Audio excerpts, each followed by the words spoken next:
শুভ দুপুর প্রিয় দর্শক, সকলকে শুভেচ্ছা, সাদর আমন্ত্রণ। চ্যানেল আয়ের পর্দায় দেখছেন নিয়মিত আয়োজন ফ্রেশ প্রিমিয়াম টি তারকা কথন। দর্শক, মানুষকে বলা হয় সৃষ্টির সেরা জীব। তার পেছনে অনেকগুলো কারণ আছে সঙ্গত। মানুষের শারীরিক সক্ষমতা, তার বুদ্ধিমত্তা, তার সামাজিকভাবে চলার সক্ষমতা, সব কিছু তাকে অন্যান্য যে কোনো প্রাণীর থেকে অনেক বেশি অনন্য করে তোলে। কিন্তু এই মানুষদের মাঝে সবার জীবন কিন্তু সমান হয় না। কেউ পূর্ণতা নিয়ে জন্মগ্রহণ করে, আবার কেউ সীমাবদ্ধতার মাঝে প্রতিনিয়ত যুদ্ধ করে চলে। কিন্তু একটা বিষয় স্পষ্ট, যে প্রতিটা মানুষের কিন্তু শারীরিক সক্ষমতাই তাকে অনন্য করে তোলে না, তাকে অনন্য করে তোলে তার ইচ্ছে শক্তি। কিছু মানুষের স্বপ্ন যেখানে শেষ হয়ে যায়, আমরা বলতে পারি কিছু অনন্য ব্যক্তিত্ব রয়েছেন, তাদের স্বপ্ন সেখান থেকে শুরু হয়। আজ গল্পটা হবে এমন একজন ব্যক্তিত্বের, যার অদম্য ইচ্ছে শক্তিতে তিনি জয় করে চলেছেন তার এই পথ চলাকে। অন্যান্য অক্ষমতা বা অন্যান্য অপ্রাপ্তি যেন তার কাছে নিতান্তই তুচ্ছ বিষয়। সেই গল্পই আজ আমরা ভাগাভাগি করতে চাই। গল্প বলতে চাই একজন আয়েশা আক্তারের। সেই আয়েশা আক্তারকে নিয়ে প্রামাণ্য তথ্যচিত্র নির্মাণ করেছে চ্যানেল আই, এবং চ্যানেল আয়ের একজন সাংবাদিক এবং নির্মাতা। গতকাল রাতে চ্যানেল আয়ের পর্দায় সেই প্রামাণ্য তথ্যচিত্রটি আমরা দেখতে পেয়েছি। যারা দেখেননি তাদের জন্য এবং যারা দেখেছেন তাদের জন্য সেই প্রামাণ্য চিত্রের ছোট্ট একটু অংশ আপনাদের সাথে নিয়ে একটু দেখে আসতে চাই শুরুতে।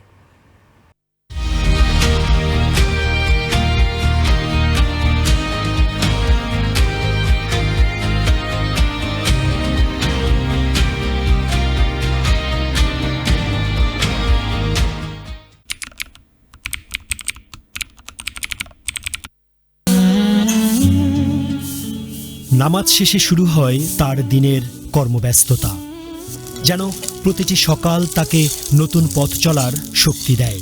আজ আমরা আপনাদের নিয়ে যাচ্ছি গাইবান্ধার সেই গ্রামে, যেখানে একটি শিশু জন্মগ্রহণ করেছে তার দুই হাত ছাড়াই। জন্মের দিন থেকেই শুরু হয় আয়েশার জীবনে প্রথম পরীক্ষা।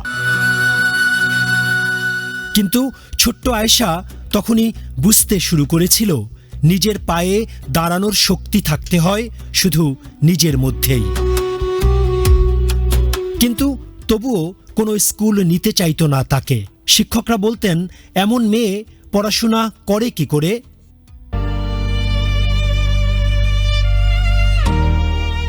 তেরো বছর বয়সে আসে নতুন বিপদ।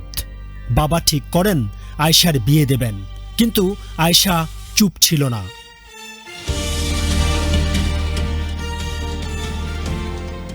প্রতিদিন কয়েক কিলোমিটার পথ হেঁটেই স্কুলে যেতে হতো।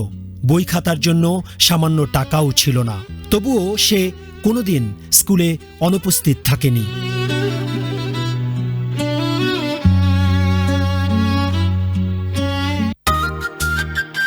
এরপর আসে সহায়তা, আসে স্বীকৃতি। সাহসী মানুষদের কাজ নিয়ে আয়োজিত জাতীয় প্রতিযোগিতায় পুলিশ, ফায়ার সার্ভিসের সঙ্গে দাঁড়ায় গাইবান্ধার সেই মেয়েটি আয়েশা আক্তার। মাস্টার্স শেষে আয়েশা এখন বাড়িতে থেকে চাকরির প্রস্তুতি নিচ্ছেন, সঙ্গে পড়াচ্ছেন গ্রামের শিশুদের। যে মেয়ে একদিন স্কুলে ঢুকতে পারেনি, আজ সে নিজেই শিক্ষক।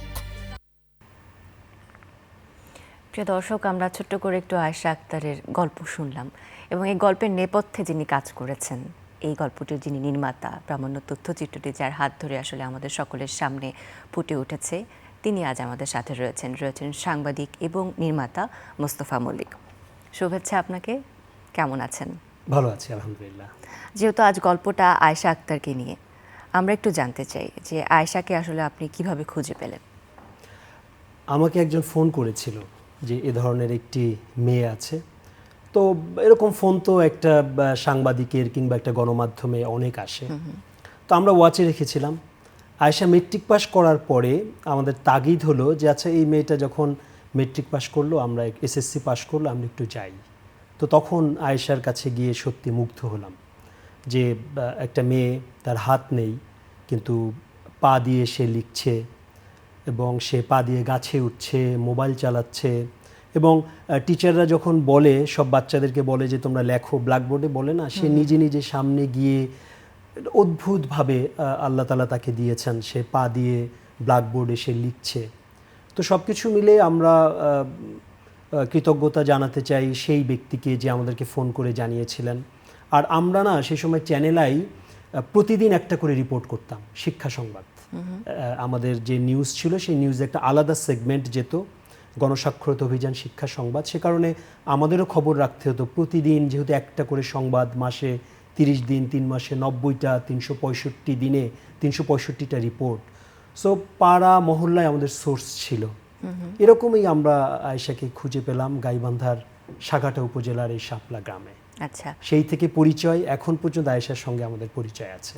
তারপরে জানতে চাই যে তখন যখন প্রথম প্রতিবেদনটি আসলে তাকে নিয়ে প্রকাশ করা হলো, আয়েশাকে নিয়ে, এরপরে এই প্রতিবেদনের রেশ ধরে আসলে তার জীবনে কেমন প্রভাব পড়েছিল? তো আমরা যখন প্রতিবেদনটি প্রচার করলাম, তারপরেই অস্ট্রেলিয়ার এক ভদ্রলোক ওকে একটা গরু দিল, প্রায় 2 লাখ টাকা দিয়ে একটা গরু কিনে দিল। আর ওই সময় চ্যানেল আই একটা ইভেন্ট চলছিল, চ্যানেল আই সিঙ্গার কিংবদন্তি অ্যাওয়ার্ড। সেখানে সেরা সেরা ব্যক্তি যারা, পুলিশ থেকে যে মনে করছেন আমি এই কাজের জন্য যোগ্য, ফায়ার সার্ভিস থেকে যিনি মনে করছেন আমি এই কাজের যোগ্য, তারা তাদের সিভি দিল। আমরা আয়েশাকে না জানিয়ে, আয়েশার আসলে এটা করার কোনো সুযোগই নেই, আমরা আয়েশার কাজটা আমরা জমা দিলাম এই চ্যানেল আই সিঙ্গার ইভেন্টে। তো সেখানে সে সেরা নারী ক্যাটাগরিতে পুরস্কার পেল, 2 লাখ টাকা পেল। সে জীবনে প্রথমবারের মতো ঢাকায় এলো, 5 তারকা হোটেলে মঞ্চে তাকে আনা হলো। শত শত নীতি নির্ধারক যারা বাংলাদেশ পরিচালনা করেন তারা হাততালি দেওয়া শুরু করলো। এবং সেখানে কোনো করুণার গল্প বলার জন্য সে আসেনি, বরং সে যে সেরা এই অ্যাচিভমেন্টটা নেয়ার জন্য সে সেখানে এসেছিল এবং তাকে 2 লক্ষ টাকা দেয়া হলো। এইটা হচ্ছে তার টার্নিং পয়েন্ট। কারণ আমি যখন তার প্রথম ইন্টারভিউ নিয়েছিলাম, তার বাসাটা হবে ঠিক আপনি আমি যতটুকু সোফায় বসে রয়েছি এতটুকু স্পেসে, তার 6 বোন, তার বাবা মা, তারা থাকে এতটুকু স্পেসের মাঝে। তার দুলাভাই। তো সে বলেছিল যে ওর ইচ্ছা হচ্ছে একটু জমি ক্রয় করার এবং ইচ্ছা হচ্ছে ওর ঘরটাকে একটু ইটের করার। ওই 2 লাখ টাকা দিয়ে সে প্রথম কাজ শুরু করলো। আর আমরা আরেক ব্যক্তি, ভদ্রলোক, ওকে একটা প্রত্যেক মাসে টাকা পাঠানো শুরু করলো, যে টাকাটা এখনো চলমান। প্রতি মাসে? প্রতি মাসে ওকে দারুণ। ভালো টাকা। এর মধ্যে অনেক ঝড় গেছে, উত্থান গেছে, তাকে ভর্তি ফি দিতে হবে। তো আমরা আবার গেছি, বোর্ডের সাথে কথা বলেছি, ওর ভর্তি ফি মৌকুফ। ওর চাহিদাগুলো খুবই অল্প। সে ফোন করে বলছে আমাকে 125 টাকা পাঠান। 125 টাকা কেন? আমি একটা অর্ধেক মুরগি কিনবো। অর্ধেক মুরগি, 2 জন মিলে একটা মুরগি কিনবে। এত ছোট চাহিদা হয় এখনও 2024, 25, 26-এ এসে? তো আমরা হয়তো তখন তাকে বলতাম যে না, তোমাকে 10 কেজি গরুর মাংস কেনার আমরা পাঠাচ্ছি। কিন্তু আমরা তো সারা জীবন শুনে এসেছি যে মানুষের চাহিদা আসলে অসীম, তার কোনো শেষ নেই। এক্ষেত্রে আয়েশার জীবন থেকে চাহিদাটা আপনি যখন দেখেছেন, আপনার অনুভূতিটা কেমন ছিল? ওর কোনো চাহিদা নেই। ও ফোন করে বলে যে আমাকে 25 টাকা পাঠান। কেন? ও যে মোবাইলটা ইউজ করে এটা রবি, ওই রবিতে বোধহয় কোনো একটা প্যাকেজ দিয়েছে। আমি জানি না আসলে এই প্যাকেজগুলো কি, বাট 25 টাকা। তো আমি বলতাম তুমি তো আমাকে 100 টাকাও চাইতে পারতো, 1000 টাকা চাইতে পারতো, 10,000 টাকা চাইতে পারতো, 25 টাকা কেন? বললো ভাইয়া এটা তো 25 টাকাই আসলে লাগবে। সে একবার ফোন করে বলল যে তাকে 160 টাকা পাঠাতে হবে, 160। কেন? সে গরুর মাংস খাবে। তাও কবে? বছর 1.5 আগে। ওর সাথে পরিচয় অনেক দিনের। ওই 2012 থেকে কি তার সাথে পরিচয়টা? গরুর মাংস খাওয়ার ইচ্ছা সে একবারই বলেছিল, 160 টাকা। কারণ হোটেলে তখন ওই 160 টাকায় বোধহয় প্লেট পাওয়া যেত। তো খুব অদ্ভুত না, কত কম চাহিদা তার। আপনি তো বলছিলেন যে আসলে 2012 সাল, মানে আজ থেকে অনেকগুলো বছর আগ থেকে আসলে তার সাথে আপনার পরিচয় হয়েছে এবং ধারাবাহিকভাবে তার সাথে যে যোগাযোগ রক্ষা করার বিষয়টা, এই ধারাবাহিকতায় আসলে আপনি তাকে কিভাবে পেয়েছেন বা তার জীবনের উন্নতিটা আপনি কেমন ভাবে দেখেছেন? আমার সাংবাদিকতার একটা অন্যতম আগ্রহের জায়গা হচ্ছে ফলো আপ। অর্থাৎ একটা মানুষকে নিয়ে একটা রিপোর্ট করলাম, সেটা ছেড়ে দিলাম, বাট রিপোর্টটা হয়ে গেল, আমি খুব সুনাম কুড়ালাম, বিষয়টা তা না। অথবা শিক্ষামন্ত্রী কি বললেন বা নীতি নির্ধারকরা একজন কি বললেন, এটাই সব কিছু তা না। আমার খুব আগ্রহ হচ্ছে যে আমি 2005 সালে যা রিপোর্টটা করেছি, এই 2026 সালে সে কেমন আছে, এটা আমার একেবারেই শুরু থেকে। আর আমার অফিস চ্যানেল আই, বলতে হয় যে আলহামদুলিল্লাহ এদের ম্যানেজমেন্ট এত ভালো। অর্থাৎ এই মেয়েটা যখন মেট্রিক পাস করলো, পরবর্তীতে সে এইচএসসি পাস করলো, তো আমাদের বের হওয়ার আগে তো অ্যাসাইনমেন্ট শিডিউলে বলতে হয় যে আমি গাইবান্ধা যাব, কেন যাব, এগুলো বলতে হয়। তো তো আমরা তো কখনো বাসে যাই না, অফিসের গাড়িতে যাই। অফিসের গাড়ি গেলে একটা ক্যামেরা থাকে, ক্যামেরা পার্সন থাকে, ড্রাইভার থাকে, 4-5 দিনের খাওয়া দাওয়া, গাড়ির অকটেন, গ্যাস, অনেক টাকার ব্যাপার। কিন্তু আমার অফিস আমাকে আজ পর্যন্ত কখনো বলেনি যে এটা কেন। একটা গল্প আপনাকে বলি। আমি আয়েশার যখন ইন্টারভিউ নেওয়ার জন্য গিয়ে, আমাদের অফিসে আসলে আবার বিল করতে হয়, এটা আমাদের অফিস না, সব অফিসে, প্রধানমন্ত্রীর কার্যালয়েও তাই বিল করতে হয়। তো ওখানে লিখেছিলাম সাক্ষাৎকার বাবদ হাতহীন শিশু আয়েশার সম্মানী 10,000 টাকা। তো আয়েশা আমাকে 2 মিনিট বলেছে, আমি তো লেখাপড়া করতে পারি না, আমার তো পয়সা নাই, এটা নিয়ে আমি তাকে 10,000 টাকা দিয়েছি। আমার অফিস কখনো প্রশ্ন করেনি যে তুমি এই জন্য 10,000 টাকা দিয়ে দিলা, না। তো এই কাজগুলো আরও উৎসাহ করেছে। আর শাইখ সিরাজ ভাই বলেন কিংবা ফরিদুর রেজা সাগর ভাই বলেন, তারা সবসময় এগুলো, এই যে আমি বায়োপিকটা করলাম, এখানে তাদের অনেক এফোর্ট আছে যে না এটা আরেকটু করো, এটা ভালোভাবে করো। অথবা কোনো একজন শিক্ষকের ইন্টারভিউ নিলাম, তো সে বলল আমার অবসর লাইফ তো ভালোভাবে কাটছে না, হ্যাঁ, তো আমরা গিয়ে তাকে 5,000 টাকা দিয়ে আসলাম। তো বললাম যে শিক্ষকের সাক্ষাৎকার বাবদ সম্মানী। এবং অনেক সময় এই সম্মানী একটা নাটকের সংলাপ করে একজন অভিনেত্রী বা অভিনেতা নেতা যা পায়, সহ অভিনেত্রী বা তার চেয়ে কম হয় না, কখনো কখনো অনেক সময় বেশিও হয়। কিন্তু কখনো শাইখ সিরাজ ভাই কিংবা সাগর ভাই প্রশ্ন করেন এটা কেন করলা, কী কারণে করলা। অথবা ধরুন একটা ছেলে বা মেয়ে, তার 2টো হাত নেই, 2টো পা নেই, সে মুখ দিয়ে লিখে জিপিএ 5 অর্জন করেছে।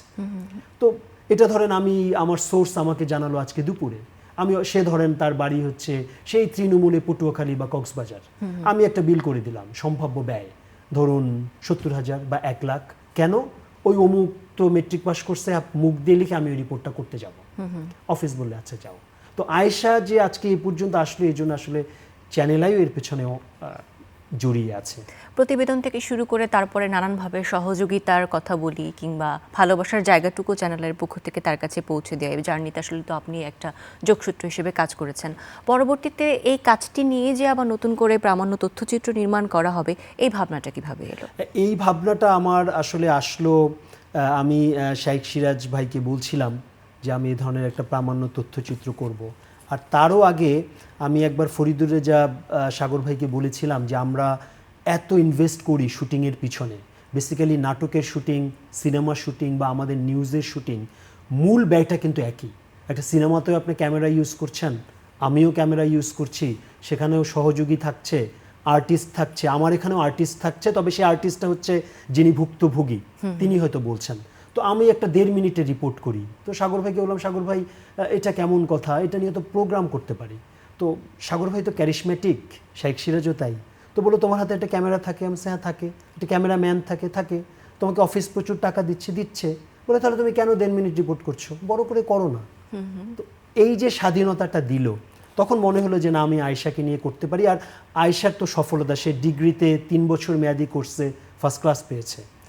ভিকারুন্নেসা নূন বা হোলি ক্রসের জিপিএ 5 কিংবা ফার্স্ট ক্লাস পাওয়া আর হাতিন আয়েশার ফার্স্ট ক্লাস পাওয়া কিন্তু এক কথা না। তো আমি যদি একটা বিবেকবোধ সম্পন্ন মানুষ, যে যাকে সার্কাসে বিক্রি করতে দিচ্ছিল তার বাবা, সেই মেয়েটা ফার্স্ট ক্লাস পেল, তো এইটা যদি কোনো গণমাধ্যম কর্মীর মাথাতেই না আসে, তাহলে তার আসলে সাংবাদিকতা করা উচিত না। এই জন্য ভাবলাম যে না, ওকে নিয়ে আসলে একটা বড় পরিকল্পনা করে করি। সাগর ভাইকে একদিন বলছিলাম, বলে প্লিজ এটা করো, এটা আমরা খুব ভালোভাবে প্রচার করব। এবং আপনাকে বলি একটা কমার্শিয়াল মুভি, আমরা প্রোমো দেই, আপনি জানেন, আপনি যেহেতু মিডিয়ায় কাজ করেন, যে এত তারিখ চোখ রাখুন চ্যানেল আইয়ের পর্দায়, তাই না? আমরা সবাই বলি। তো ধরুন একটা কমার্শিয়াল সিনেমা, সেটার ধরেন এই প্রোমোটা যায় 4 বার 5 বার, চ্যানেল আইতে আয়েশার এই প্রোমোটা গেছে প্রতিদিন 40 বার, প্রতিদিন 40 বার। এবং আমাকে মানুষজন ফোন করে বলছে চ্যানেল আই চালালেই তো তোমাকে দেখি, কি ঠিক বুঝলাম না, যদিও ফান করে। তো এগুলো ভালো লাগার বিষয়। আয়েশার মানে ব্যাপারে যত শুনছি আমি আসলে মুগ্ধ হচ্ছি। এবং যেহেতু বললেন সে এখন ডিগ্রি পাস করেছে, মাস্টার্স পাস করেছে, ফার্স্ট ক্লাস পেয়েছে, এরপরে আসলে তার জীবনের স্বপ্নটা আসলে কোথায় আছে বা কি চায় সে এখন জীবন থেকে, তার ভবিষ্যৎ পরিকল্পনাও বা কি, এটা কিন্তু জানতে চাই। এবং সবচেয়ে মজার ব্যাপার, এটা নিয়ে সে কথা বলেছে, তার মুখ থেকে একটু শুনে আসতে চাই আসলে তার জীবন থেকে চাওয়াটা এখন কি। চলুন প্রিয় দর্শক। আসসালামু আলাইকুম। আমি মাস্টার্স কমপ্লিট করেছি, ফার্স্ট ক্লাস পেয়েছি, ডিগ্রি তো ফার্স্ট ক্লাস পেয়েছি, কিন্তু কিসের আশা করেছি আমার যেন একটা ভালো চাকরি হয়, মাননীয় প্রধানমন্ত্রীর কাছে একটাই আমার কয়, আমাকে যদি একটা চাকরি দিত আমি ভালোভাবে জীবনযাপন করতে পারতাম, কিন্তু চাকরি না পেয়ে আমার এই পড়াশোনার করার কি মূল্য থাকবে। আমাকে একটা প্রোগ্রাম করলো, প্রোগ্রাম করে আমাকে 2 লাখ টাকা পুরস্কার দিল। ওনার অবদান জন্য আমি 2 লাখ টাকা পেয়েছি পুরস্কার।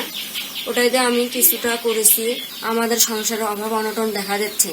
আপনার কাছে এটাই আমার একটা আবদার, যারা হাত আছে তারা তো অন্যটা কিছু কর্ম করে খেতে পারছে, আমি পাচ্ছি না। আমি মাস্টার্স কমপ্লিট করে আমার ভালো রেজাল্ট হওয়ার জন্য মানে আমি একটা ভালো একটা চাকরি পাবো। পরবর্তীতে কিন্তু প্রশ্ন চলে আসে যে পড়াশোনা শেষ করার পরে আসলে একজন স্বাভাবিক মানুষের প্রত্যাশাটা কী থাকে, ভালো একটা চাকরি করবে, সে উপার্জন করবে, তাই না? আয়েশার ক্ষেত্রে এই পর্যন্ত জার্নিটা হয়তো আমাদের বা অনেক মানুষের হাত ধরে সহজ হয়েছে, এর পরবর্তীতে আসলে আয়েশার জন্য কি অপেক্ষা করছে বলে আপনার মনে হয়? কালকে যখন এই পায়ের ছাপটা একদম শেষ দিকে চলছিল, ঠিক তখনই ফরিদুর রেজা সাগর ভাই ফোন করলেন এবং ফোন করে বললেন যে ওর সব দায়িত্ব চ্যানেল আইর। আপাতত ওর চাকরি না হওয়ার আগ পর্যন্ত ওকে চ্যানেল আই কর্তৃপক্ষ প্রত্যেক মাসে 10,000 টাকা করে দেবে। একই সঙ্গে রাশেদা খানম নামে একজন ভদ্র মহিলা, আমাদেরই চ্যানেল আইয়ের একজন উচ্চপদস্থ একজন সহকর্মী, তার একজন স্বজন, তিনিও তাকে প্রতি মাসে একটা টাকা দেওয়ার ঘোষণা দিয়েছে। আর অনুষ্ঠানের শুরুতে আপনাকে বলেছিলাম আমাদের রিপোর্ট প্রচারের পরে ফ্রান্স প্রবাসী এক ভদ্রলোক তাকে প্রতি মাসে টাকা পাঠাচ্ছে। এবং আপনি শুনলে আরও খুশি হবেন যে প্রধানমন্ত্রীর কার্যালয়ের নীতি নির্ধারকরা এরই মধ্যে জেনেছেন যে ধরনের একটা কার্যক্রম হচ্ছে। তো আমি নিশ্চিতভাবেই বিশ্বাস করি যে ও একটা খুব ভালো একটা চাকরি পাবে, এটা আমার আশা। এখন দেখা যাক কি হয়। তবে যেহেতু চ্যানেল আই দায়িত্ব নিয়েছে, চ্যানেল আই তাকে প্রত্যেক মাসে 10,000 টাকা করে দেবে।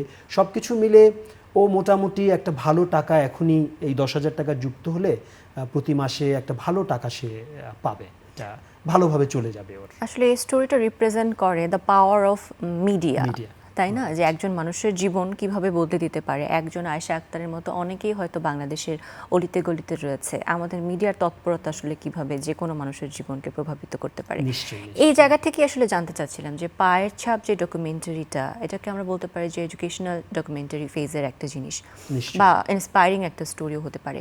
এ ধরনের তথ্যচিত্র কি করে আসলে আমাদের সমাজে এখন প্রভাব ফেলতে পারে এবং আরও নির্মাণ কি প্রয়োজন কিনা, কিভাবে করতে পারি আমি আমরা? সবসময় বলে থাকি, দেখেন শরৎচন্দ্র চট্টোপাধ্যায়ের বিলাসী, এই বিলাসী ক্যারেক্টারটা তাকে তৈরি করতে হয়েছে, কিংবা পদ্মা নদীর মাঝির বেশ কিছু ক্যারেক্টার লেখককে তৈরি করতে হয়েছে। কিন্তু আমি সবসময় বিশ্বাস করি যে একজন সাংবাদিক এবং প্রাথমিক বিদ্যালয়ের যিনি শিক্ষক, তার ক্যারেক্টার খুঁজতে হয় না। প্রত্যেক বছর একগাদা শিক্ষার্থী ঢোকে, কারো বাবা নেই, কারো বাবা মা কেউ নেই, কেউ চাচার কাছে লালন পালন হচ্ছেন, কেউ চাচির কাছে, কেউ খালার কাছে, কারো দুনিয়ায় কেউ নেই, আবার কারো সব আছে। এই ক্যারেক্টারগুলো কিন্তু একজন প্রধান শিক্ষককে খুঁজে বের করতে হয় না। ঠিক তেমনি একজন সাংবাদিকেরও। আজকে আমি প্রধানমন্ত্রীর ইন্টারভিউ নিচ্ছি, আমি শিক্ষামন্ত্রীর ইন্টারভিউ নিচ্ছি, আমি ফায়ার সার্ভিসের ডিজির ইন্টারভিউ নিচ্ছি, আমি প্রধান বিচারপতির ইন্টারভিউ নিচ্ছি, আবার আমি একেবারেই বস্তির যে ঘরটা পুড়ে গেল, যে আজকে জানে না দুপুরবেলা কি খাবে, আমি তারও ইন্টারভিউ নিচ্ছি। সো এই যে তার কাছ থেকে তার জীবন বোধটাকে আমি জানলাম, এইটা যদি আমার ভেতরে তাগাদা না দেয় তাহলে তো হলো না। আমি একটা জায়গায় গিয়ে আমি অনেক স্টোরি বের করতে পারি। এখন প্রধানমন্ত্রী বা নীতি নির্ধারকরা তো, সমাজ কল্যাণমন্ত্রী জায়গায় জায়গায় যাবে না, এটাকে তো আমাদের তুলে ধরতে হবে। আমাদের সিনেমায় আপনি দেখুন কি হয়, করিডোর দিয়ে, আমি যারা সিনেমা বানাচ্ছেন আমি তাদেরকে রেসপেক্ট করেই বলছি, অসাধারণ সিনেমা বানাচ্ছেন, কিন্তু বেশিরভাগ আমার ক্ষেত্রে যেটা হয় যে একটা ছেলে যাচ্ছে, একটা মেয়ে যাচ্ছে, ধাক্কা খেলো, বইগুলো সব পড়ে গেল, নায়িকা উঠাচ্ছেন, ছেলে উঠাচ্ছেন, আবার দুজনার কপালে কপালে বাড়ি খেলো, তারপরে একটা মিউজিক হলো তাদের ভিতরে একটা।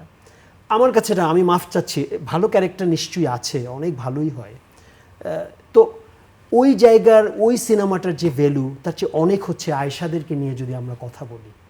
হ্যাঁ, আয়েশাদেরকে নিয়ে। এবং একটা দেশ আপনি দেখবেন যে একটা দেশে তাদের শাসন ব্যবস্থা যত ভালো, তাদের সুশাসন ব্যবস্থা যত ভালো, রাস্তা যতটা ভালো, তাদের সিনেমাও ততটা ভালো। যাদের খারাপ তাদের সবই খারাপ, তাদের ভূমি ব্যবস্থাপনা খারাপ, আপনি নাম সংশোধন করতে যাবেন, ন্যাশনাল আইডি নিতে যাবেন, সেটা খারাপ, তাদের সিনেমা খারাপ। যাদের যে সোসাইটি যেমন তাদের তাই। তা আমি মনে করি যে আস্তে আস্তে আমরাও আগাবো, আমাদেরও অনেক ভালো সিনেমা হচ্ছে এবং আমার বিশ্বাস যে এই ধরনের সিনেমা, তারপরে এই ধরনের বায়োপিক, প্রামাণ্য তথ্যচিত্র যত বেশি আসবে তত আয়েশার উপকৃত হবে। পায়ের ছাপ বাংলাদেশ চলচ্চিত্র সার্টিফিকেশন বোর্ডের সনদপ্রাপ্ত তথ্যচিত্র।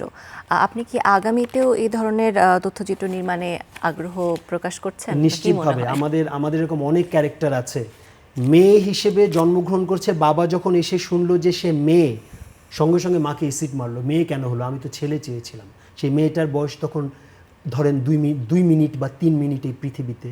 তো সেই মেয়ের বিভৎস চেহারা, আমাদের সঙ্গে পরিচয় স্কুলে ভর্তি হওয়ার আগেই, সেই মেয়ে এখন ইউনিভার্সিটিতে পড়ছে, আমি নাম বলছি না। তো তাকে নিয়ে আমরা কাজ করব। এরকম আমাদের অনেক কাজ আছে। রিক্সাওয়ালার ছেলে, সে দেখিয়ে দিয়েছে সমাজে যারা বিত্তবান ছেলে ঢাকা বিশ্ববিদ্যালয় বা বুয়েট মেডিকেলে চান্স পায় না, সে পেয়েছে। তাদের নিয়ে আমরা অনেক কাজ করব, এটা তো মাত্র শুরু। এমন ধরনের গল্প প্রতিনিয়ত ডিল করা, কিছু রয়েছে বিভৎসতার আসলে শীর্ষে, কিছু রয়েছে আসলে অনুপ্রেরণার চরম শিখরে। সাংবাদিক জীবনকে আসলে এটা কিভাবে প্রভাবিত করে? না, সাংবাদিকরা আসলে দুইভাবেই হয়, যে আমি কি সাংবাদিকতা করব, আমাকে প্রধানমন্ত্রী চিনবেন, রাষ্ট্রপতি চিনবেন, প্রধান বিচারপতি চিনবেন, মন্ত্রীরা চিনবেন সেভাবে, নাকি আমি সাংবাদিকতা করব মানুষের জন্য। আমি মনে করি যে মানুষের জন্য সাংবাদিকতা করলে নীতি নির্ধারকরা চেনেন, নীতি নির্ধারকরা তাদের কাজে মূল্যায়ন করেন। বহু নীতি নির্ধারক আমাদেরকে ফোন করে বলেন যে অমুক রিপোর্টটা আপনার দেখলাম, আমরা এই করছি তার জন্য। তো এগুলো ভালো লাগে। তবে শুরুর দিকে খুব খারাপ লাগতো যখন একটা এসিড বার্ন অথবা প্রচুর মানুষের মিছিল, রানা প্লাজা, বিডিআর বিদ্রোহ, তখন নিশ্চয়ই খারাপ লাগতো, কিন্তু এখন মনে হয় এটা একটা কাজেরই অংশ। আচ্ছা, কাজের অংশে তো অনেক ধরনের ঘটনার সম্মুখীন আসলে হতে হয়। গাইবান্ধায় যখন আপনি শুটিং করতে গিয়েছিলেন বা আয়েশার জন্য যখন কাজ করতে গিয়েছিলেন, কোনো প্রতিবন্ধকতার কথা মাথায় আসছে? না, প্রতিবন্ধকতা মাথায় আসেনি, তবে কিছু জিনিস প্রচার করতে চাইনি। আপনি জানেন যে সরকার প্রতিবন্ধী ভাতা দেয়, যদিও আমরা এখন প্রতিবন্ধী বলি না, আমরা বলি বিশেষ চাহিদা সম্পন্ন, তাদেরকে ভাতা দেয়। তো আয়েশাকে সেই ভাতাটা পাওয়ার জন্য ঘুষ দিতে হয়েছে, এবং আয়েশা এটাও বুঝতে পারিনি ও যে ঘুষ, আমাকে ফোন করলেই তো ওর ঘুষটা দেয়া লাগতো না, কিন্তু ও মনে করেছে যে আসলে ওই যে বললাম চাহিদা কম, যে এই ফোনটা করে আবার ভাইয়ের বিরক্ত করব। তো এগুলো আমরা গণমাধ্যমে আনিনি। আয়েশার অনেক কাজই করে, সে লেখে, সে হাত দিয়ে খায়, সমাজের জঘন্য মানুষদের আরো অনেক আশা আকাঙ্ক্ষা। আচ্ছা, ওটা কিভাবে করে? মানে একটা মানুষের প্রশ্নের শেষ থাকা চাই। সে হাত দিয়ে ভাত খায়, হাত দিয়ে মোবাইল টিপে, আলহামদুলিল্লাহ আমি যদি পারি সহায়তা করব। সে অমুক কাজটা কিভাবে করে? আচ্ছা, তার যদি বিয়ে হয় তাহলে সে এইটা কি করে করবে? সমাজটা খুব খারাপ। আমি বললাম একটা দেশ যেমন, তার সমাজের প্রত্যেকটা মানুষ তেমন। তো ওইগুলো ওই প্রতিবন্ধকতা ছিলই, তো ওইগুলো আনিনি। আবার এমনও হয়েছে যে এটা করে কি হবে, আমাদের এখানে তো ওইটা হচ্ছে, ওই জায়গাটায় যান না। তো এইসব প্রতিবন্ধকতা তো আসলে। আয়েশাকে আপনার কেমন মনে হচ্ছে ব্যক্তিগতভাবে, যে আমরা অনেকে আসলে সহানুভূতি চাই, আশ্রয় চাই, নিজের আসলে অনেক সময় ভিকটিম প্লে করি, আবার কিছু মানুষ আছে অদম্য সাহস। আয়েশা কি আসলে পুরোদস্তুর একজন সাহসী মেয়ে? আয়েশা অসম্ভব সাহসী। ওর ফ্যামিলি যদি এমন হতো, আমাদের দেশের, আমাদের ঢাকার বা চট্টগ্রামের বিত্তবান স্কুলের বাচ্চারা যেভাবে যায়, সেখানেও কিন্তু ডিসেবল বাচ্চা আছে, ফিজিক্যাল চ্যালেঞ্জড বাচ্চা আছে। এমন যদি হতো যে সকালবেলা উঠতো, ওর বাবা ধরে গাড়িতে বসিয়ে দিত, একদিক দিয়ে মা নুডলস খাওয়াচ্ছেন, হঠাৎ করে ড্রাইভার সাহেব বললেন ম্যাম স্কুল এসে গেছে, আরো 2 জন এসে স্কুলে নিয়ে যেত, ও আজকে হার্ভার্ডে পড়তো। আমি বলছি, কিন্তু ওর এই সুযোগগুলো তো ছিল না, ওই সুযোগগুলো পাইনি। বরং ওকে বলেছে যে তুই এখনো মরিসনি কেন। ওর বাবা লতিফকে বলেছে যে ও এখনো বেঁচে আছে। অর্থাৎ বাবা মা, ওর মা তো প্রথমে ওর সাথে কথাই বলতো, ওর মাই ওকে তো স্বীকার করেনি, ওর বাবাই ওকে স্বীকার করেনি। সমাজ কি করে ওকে স্বীকার করবে? কারণ হচ্ছে এই যে আমাদের দেখেন মন্ত্রী, উপজেলা চেয়ারম্যান, পৌর মেয়র, কাউন্সিলর, কেন ধাপে ধাপে এতগুলো ধাপ কেন? কারণ হচ্ছে প্রত্যেকটা ধাপের এক একটা কাজ আছে। সত্যি তাই। আয়েশাদের ক্ষেত্রে সব ধাপগুলো না কাজ করে না। সত্যি ওর তো গাড়ি নেই, ও তো অনেক উচ্চ বান না, অনেক ধন্যবাদ। আসলে এই গল্প শুনলে আরও বেশি শুনতে ইচ্ছে করবে এবং আগামীতে হয়তো এমন কোনো কথা আয়েশারই অন্য কোনো সাফল্য গাথা নিয়েও হয়তো তারকা কথানের সেটে আমাদের নিশ্চয়ই, বসার সুযোগ নিশ্চয়ই। হবে। অনেক ধন্যবাদ এমন দুর্দান্ত একটা কাজের পেছনে যিনি আপনি ছিলেন। আমরা আয়েশাকে বিয়ে দেবো ইনশাল্লাহ। ইনশাআল্লাহ। যখন বড় হবে। সেটা আমাদের উপরে ছাদে বিশাল জায়গায় হবে ইনশাল্লাহ। ওকে, এই শুভ প্রত্যাশা এবং শুভ কামনা নিয়ে আজকের আয়োজন থেকে তবে আমরা বিদায় নিতে চাই। অনেক ভালো থাকবেন দর্শক। আশা করি আজকের আয়োজন আপনাদের ভালো লেগেছে। একজন আয়েশা হয়ে থাকুক আমাদের সাহসের নাম। একজন আয়েশা যেন আমাদের সেই শিক্ষাটা দেয় যে স্বপ্ন আসলে কোথাও থেমে যায় না। যেখান থেকে আপনার ইচ্ছেটা শুরু, সেখান থেকে আপনার স্বপ্ন পূরণটাও শুরু। আমরা আয়েশাকে অনেক অনেক ভালোবাসা দিয়ে আজকের আয়োজন থেকে বিদায় নিচ্ছি। সকলে ভালো থাকবেন, সুস্থ থাকবেন।